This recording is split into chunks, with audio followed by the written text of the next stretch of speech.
എടേ അജി, നിന്റെ കൊച്ചളിയൻ്റെ വീട്ടിൽ വെള്ളം കയറി താഴത്തെ നിലയിലെ സാധനങ്ങൾ മൊത്തം വെള്ളം എടുത്തുകൊണ്ട് പോയെന്ന് പറയുന്നത് കേട്ടു.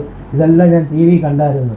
പിന്നെ ഇതിന്ന് പത്തനംതിട്ട ജില്ലയിലാണ് ഏറ്റവും കൂടുതൽ മഴ പെയ്തത് എന്നാണ് TV-യിൽ രേഖപ്പെടുത്തിയിരിക്കുന്നത്. ഇത് സർക്കാരിൽ നിന്ന് വല്ലതും പ്രയോജനം വല്ലതും ഉണ്ടാവുമോ? നഷ്ടപരിഹാരം.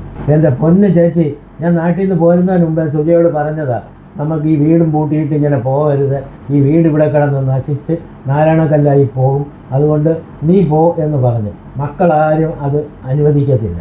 എന്നെയും കൂട്ടിക്കൊണ്ട് വന്നു. ഇപ്പം എന്തായി മോനെ? അപ്പൂപ്പൻ ഫോണിൽ വിട്ടിട്ടില്ലയോ? ഓ ഇല്ല. ഓ അമ്മച്ചി, അപ്പൂപ്പൻ ഒരു ഹെൽപ്പും ചെയ്യുന്നില്ല. ഫോണ് കണ്ടോണ്ടിരിക്കും, തന്നെ ഇന്ന് പോകും.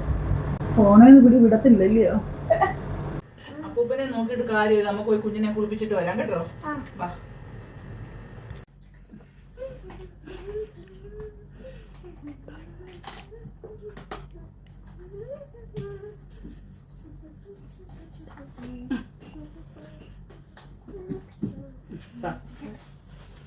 മോനെന്തോ ചെയ്യുവാ? മോനെന്തോ ചെയ്യോ? ആരെയാ ഒരുക്കുന്നേ? ആഹാ, അവനെ ഒരുക്കുമായിരുന്നോ? കുളിപ്പിച്ചായിരുന്നോ അവനെ? ആണോ? ഓക്കേ. കുഞ്ഞിന് പാല് കൊടുത്തിട്ട് നമുക്ക് കുഞ്ഞിനെ ഉറക്കാം. അല്ല അപ്പൂപ്പൻ അവിടെ നിന്ന് നീട്ടിട്ട് വരുമെന്ന് വിചാരിക്കണ്ട. കരയല്ലേ?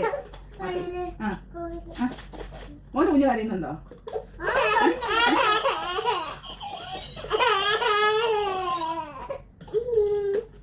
കുടിച്ച മനുഷ്യന്റെ ഫോണിൽ ഞാൻ നിർത്തുന്നുണ്ട്. കുറെ നേരമായി ഫോൺ കൊണ്ടിരിക്കാൻ തുടങ്ങിയിട്ട്. ഞാൻ കുറച്ച് നേരമായില്ല കുഞ്ഞിനെ കൊണ്ട് കിടന്ന് കഷ്ടപ്പെട്ട് ജോലി ചെയ്യുന്നത്. എന്നെ ഒന്ന് സഹായിച്ചുകൂടെ? ചേച്ചി പറയുക, നമ്മുടെ വീടെല്ലാം വെള്ളം കയറി നശിച്ച് കിടക്കുന്നെന്ന്. നമ്മൾ അവിടെ ഇവിടെ പോയി കിടക്കാതെ നാട്ടിൽ വന്ന് വീട് നോക്കാൻ പറയുന്നു. ഫസ്റ്റ് നിങ്ങൾ ചേച്ചിക്ക് ഇതുവരെ നിങ്ങൾ സോക്കേട് തീർന്നിട്ടില്ലല്ലയോ? എന്നെ കല്യാണം കഴിച്ച കാലം തൊട്ട് തുടങ്ങിയതാ. എനിക്ക് നിറമില്ല, വണ്ണമില്ല, മുടിയില്ല, എന്തൊക്കെ കുറ്റങ്ങളായിരുന്നു. എനിക്ക് മക്കളായി, കൊച്ചുമക്കളായി. ഇപ്പോഴും അവരുടെ സോക്കേട് തീർന്നിട്ടില്ലയോ? അവർക്ക് ഞാൻ നാട്ടോട്ട് തരട്ടെ, ഞാൻ കൊടുക്കുന്നുണ്ട്. നല്ല കഥയായി. എന്റെ ചേച്ചിയോ? അവർക്ക് ജീവനി കൊതിയില്ലയോ നിന്റെ കാര്യം പറയാൻ? എന്റെ ചേച്ചി അല്ല, നിന്റെ ചേച്ചി. നിന്റെ ചേച്ചി ഈ അടുത്ത ദിവസം അതുവഴി പോയപ്പോ വീട്ടിൽ കയറി നോക്കിയപ്പോഴാണ് വെള്ളം കയറി നശിച്ച് കിടക്കുന്നത് കണ്ടത്. അതാണ് എനിക്ക് ഇങ്ങോട്ട് ടെലിഫോൺ ചെയ്തത്. അയ്യോ, എന്റെ ചേച്ചിയോ?